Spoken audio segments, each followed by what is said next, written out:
So I guess that a good place to start would be to tell me who you are and what it is that you do. You bet. Okay, so I am the author of the book I've Seen Dead People, Diary of a Deputy Coroner. It was published February 12th of this year, and it's on Amazon. And what I did was I wrote about the 8.5 years that I was a deputy coroner and investigated suspicious and unwitnessed deaths. I touch on some of the cases. I talk about the spirits that connected and followed me home, and also just the emotions and the emotional trauma scars that I ended up with through the years of being surrounded by death week after week after week after year. Right, so there's a lot to unpack here. So I'm going to try to dig in. Before I get into the book and the content of the book, how does a person come to be a deputy coroner? Well, in the county that I lived in, you did not have to have any medical background. I happened to have some, not a lot. I'm not a doctor, but I'd worked for a couple of nephrologists that deal with kidney and diabetes. I was a medical assistant. I worked at a hospital on a neurosurgical floor. And then I also had nursing assistant certification. So back in the early 2000s, I had gone through a divorce and my sons were quite young at the time. And I wanted to do something that would be constructive in my life and would help the community in some way, some positive way.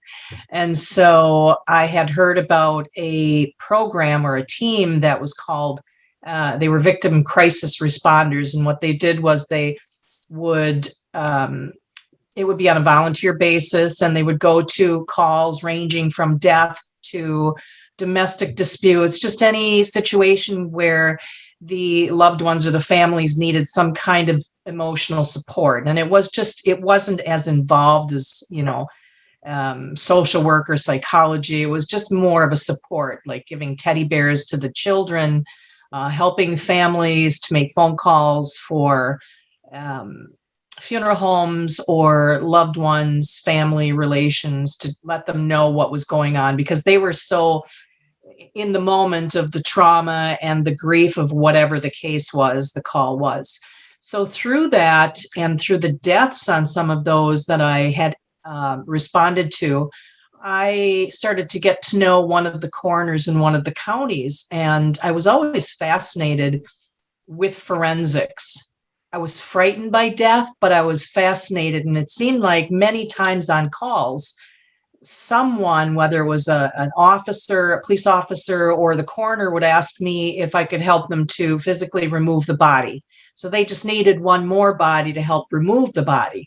And so I'd helped many times. And the more I was hands-on with this investigation, the bits that I would see, I was so intrigued by it.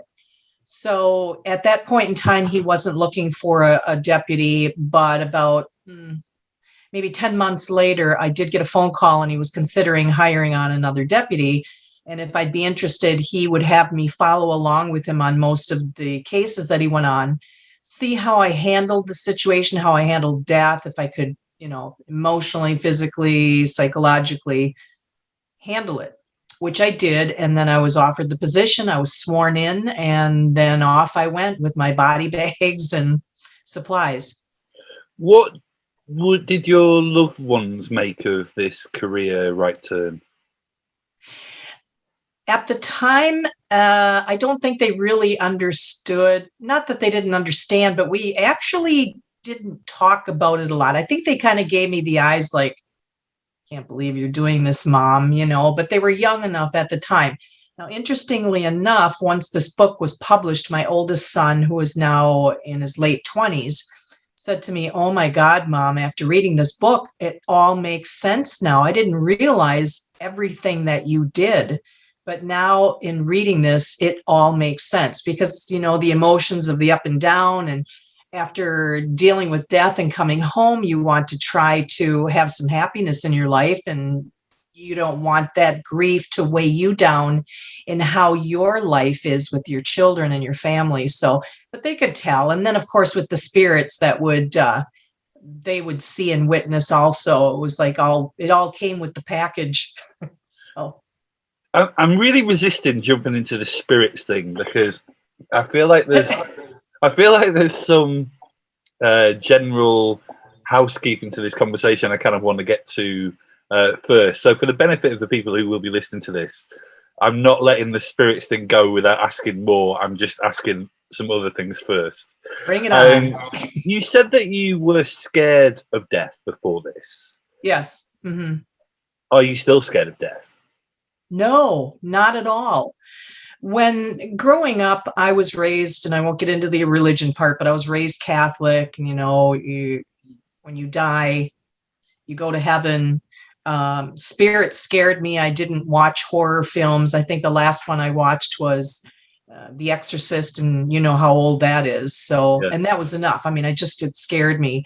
But now that I've worked around death, and I also worked in a funeral home too for a couple of years. So all the death that I was surrounded by, that I was hands-on on dead bodies, and seeing how there is, for me, not trying to change people's minds, I'm only speaking of my experiences. I can't deny that there's more after death. It's not life, death, and then finality. That's it.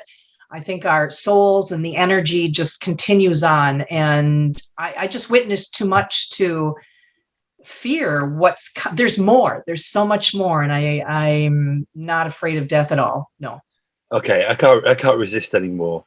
So tell me, I mean, how do you quantify that? Like, just tell me what you mean by spirits, really. Well, and I've had mediums tell me that, and I do have friends I have a friend that's she's very good. She's a medium, that I was like a beacon of light. So spirits, like on the death scene, I was always so compassionate, and they never lost their dignity. I was respectful. And so many of the decedents, because coroners are called out on unexpected or unwitnessed deaths. So you've got a lot of homicides, suicide, car fatalities, drownings, very tragic, gruesome deaths. I shouldn't say gruesome, but, tragic, unexpected deaths. And so I've been told many of the souls, many of these decedents either don't at first realize that they're dead, or they don't know what to do, or they're not ready to go, or they just were very appreciative of how I treated them at the scene, and so they'd follow me home. Now, I didn't know they were following me, but apparently I have lots of them around me. But there were many things that would happen. I've heard their voices, I've seen them, I've seen the whole shape of them, I've had them touch me. A lot of that is in the book. I've actually, and I can send you a picture, I had and this part is in the book, my son, one of my younger son, when he was in high school, it was a summer night, and I was making dinner. I was at the stove, and I had a tank top on, right? And so he came in the back door, and he said, "Who rode high on your back?" I said, "What do you mean, who rode high on my back? Like, what are you talking about?" "Here, I'll take a picture." He pulled out his cell phone, he took a picture, and sure enough, it was like in fingernail in red was scratched HI.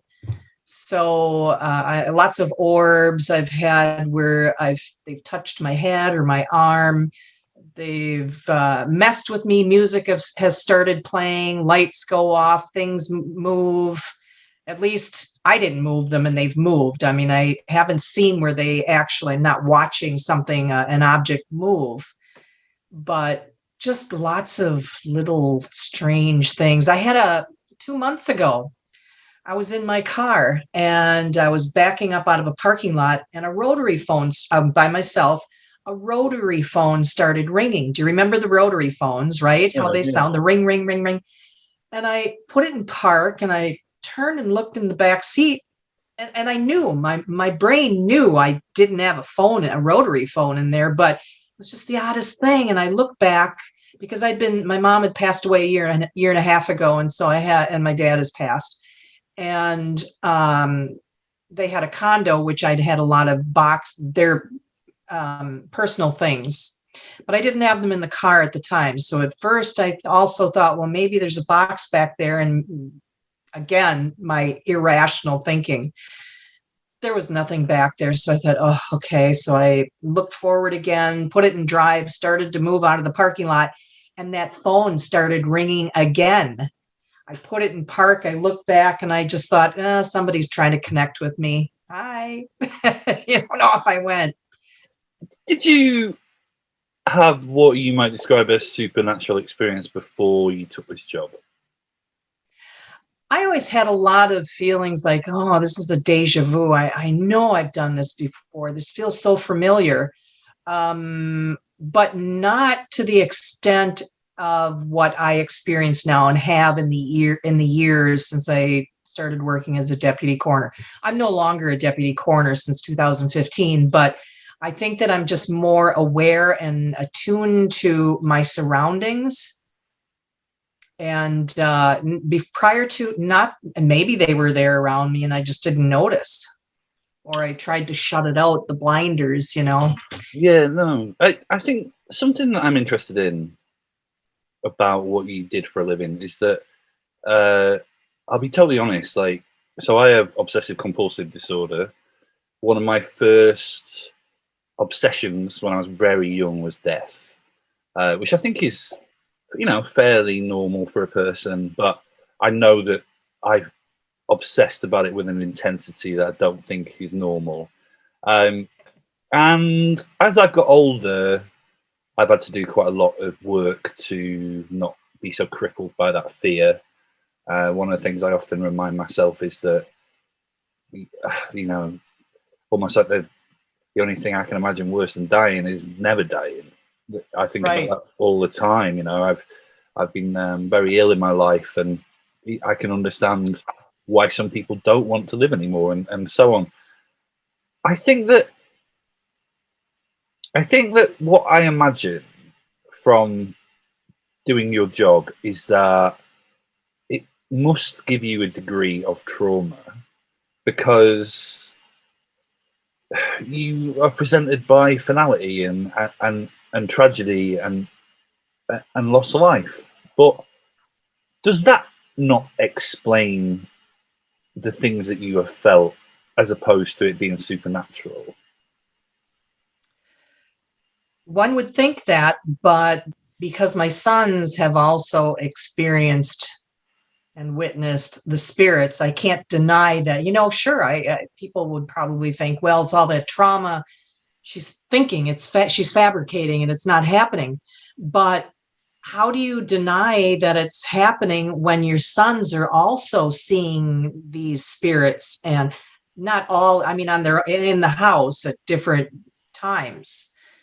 So I think that, and yes, there are scars and trauma from so much, seeing so much, witnessing so much gore and grief, but no, it's all very real. And if people would be honest, in the death industry, I would say the majority of them also are experiencing spirits. I've got to tell you, I've got, from writing this book, and I have a couple of pages, groups on Facebook. One is Delightful Deputy Donna small c Crazy Coroner. And then I just put things about death. And I'm hoping that what I can get across to people, my opinion is not to fear death. It can be a beautiful thing. The other page that I have is I've seen dead people, Diary of a Deputy Coroner, and then I just put on, where I'm at as far as interviews. And the book is being turned into a screenplay adaptation for a feature film. And I'm sorry, where was I going with that? I was going to tell you about oh, yes. Okay. So through these pages or groups, I've met people that are in the death industry, not met physically, but we've talked on the phone and then messaged each other. There are a couple of them, one in particular, and she is a coroner in a southern state. Her husband is a police officer. And I asked her, do you ever see spirits? Do you feel them? And she said, oh my God, we've got so much activity in our house. She said, as a matter of fact, every night, I can't remember, she said it was between 1 and 2 in the morning. And every night they've got wooden floors. They can hear the footsteps coming down the hallway to their bedroom. And then they feel the weight of the spirit sitting down on the bed. Now, her husband turns a fan on every night because he doesn't want to hear the footsteps. It drives him crazy. And I said, well, why don't you sell the home?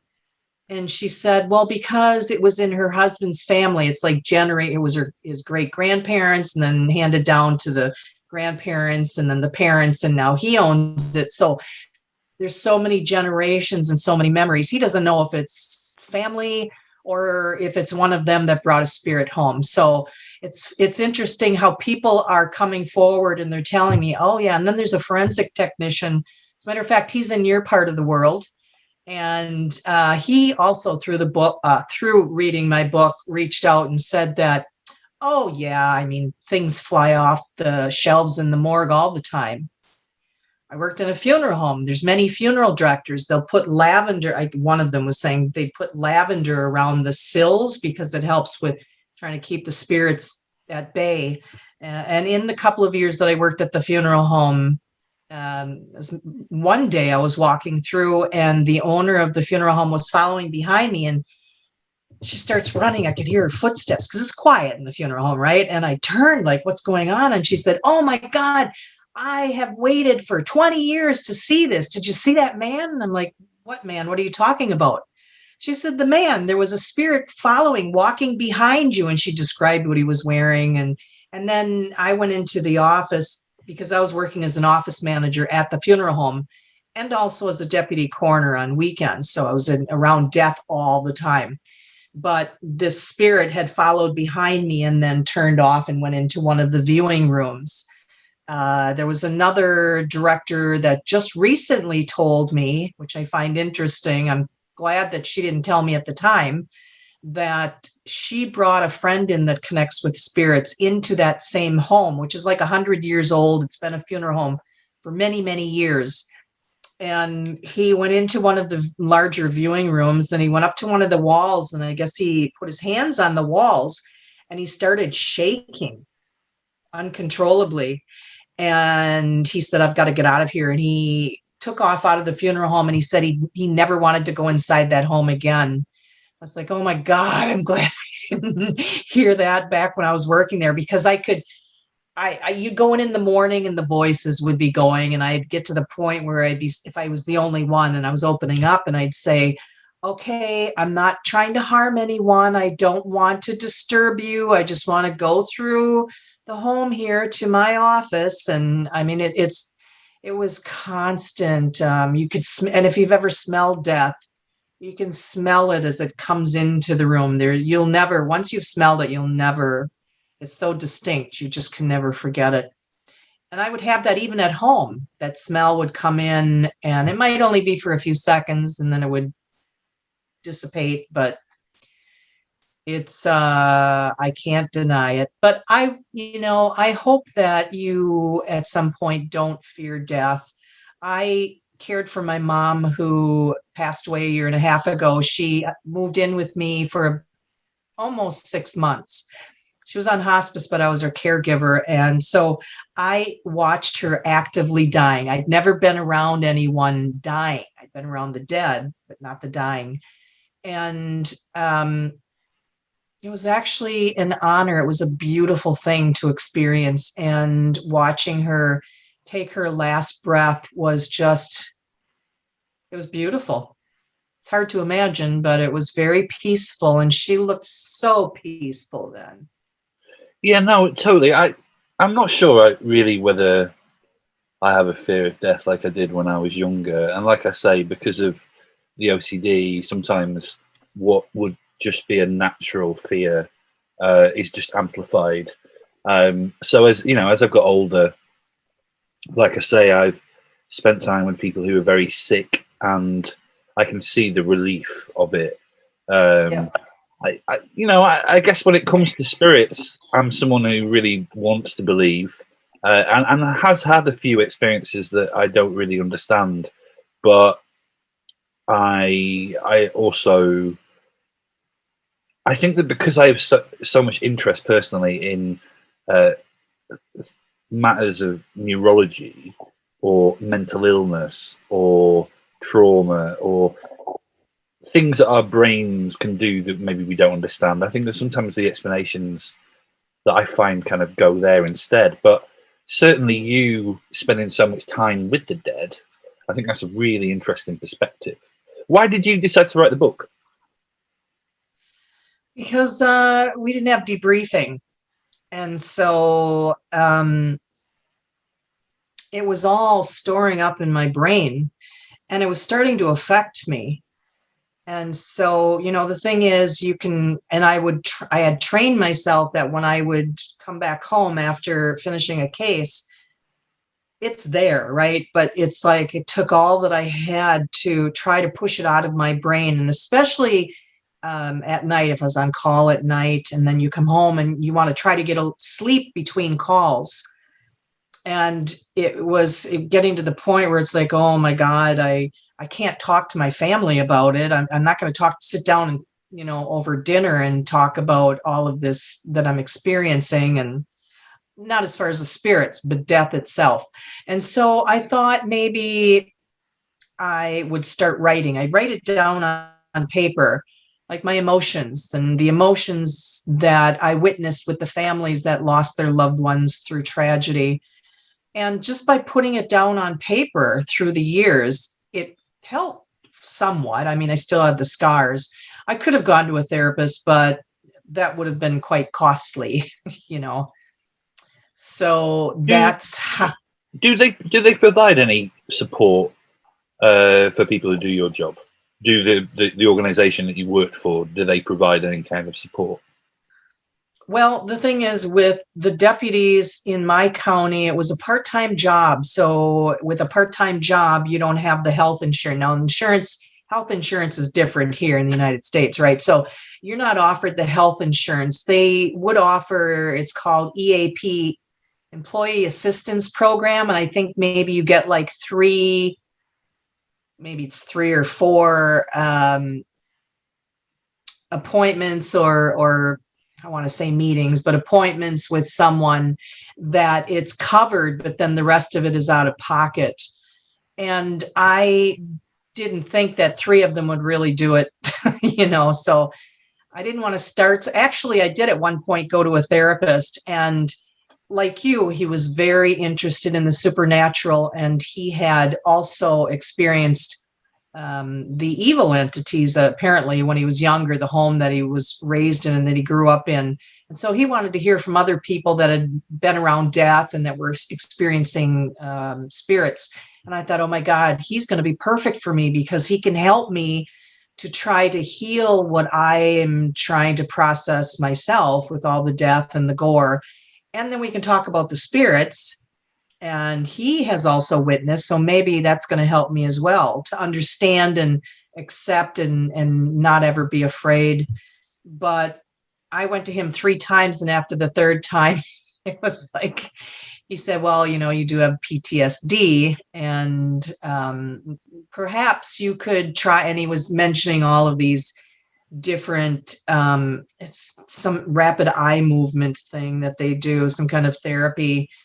And I just thought, oh, here we go again. It's gonna cost. I was a divorced mother of 2. I had to watch what I was spending money on. I mean, I'm not saying that my mental health wasn't worth it, but I had to prioritize. And I thought, I can do this. I'll be okay. Yeah, no. Which in all actuality, I was and am okay, but I do have the residual effects of the scars, because microwaves can go off, any kind of high-pitched sound, and I'm jumping. So I can know someone's walking into the room, and I jump. I just startle very easily. Listen, Donna, I think you're a fascinating person. I've really enjoyed the conversation. Just for the benefit of the people who are listening, could you reiterate where they can find out more about your book? where they can, I'm sorry, I went out. Where they can find out more about your book. Oh, thank you. Yes, it is available on Amazon. It's in hardcover, paperback, and e-reader. Oh, nice. Yes. Listen, Donna, thanks loads for your time. Oh, my pleasure. Thank you so much for having me, James. We could just keep chatting.